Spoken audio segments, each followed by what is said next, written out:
இந்த மரத்துக்கு பார்த்தீங்கன்னா ஸ்பைக் போட்டால் தான் கரெக்டாக இருக்கும். ஸ்பைக் இல்லைன்னா சரியாகல. ஏன்னா அதில் வந்து ஷீட் இருக்குது. தென்னை மரம் மிஷின் ஏற மிஷின் போட முடியாது. அதனால் ஸ்பைக் போட்டால் தான் கரெக்டாக இருக்கும்.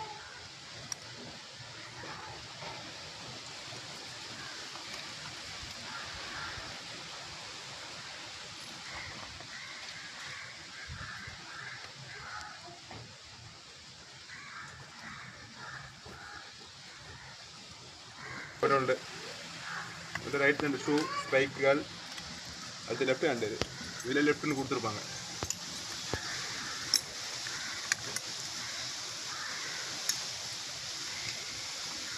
இது மொத்தமாக எவ்வளோ சார் வரும் வாங்குறதுக்கு?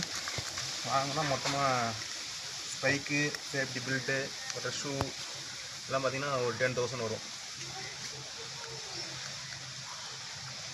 உங்களுக்கு இது போல் மரம் ஏறுறதுக்கு ஏதாச்சும் வேணும்னா, ஸ்பைக் வேணும்னா, பெட் வேணும்னா நம்பருக்கு கால் பண்ணலாம்.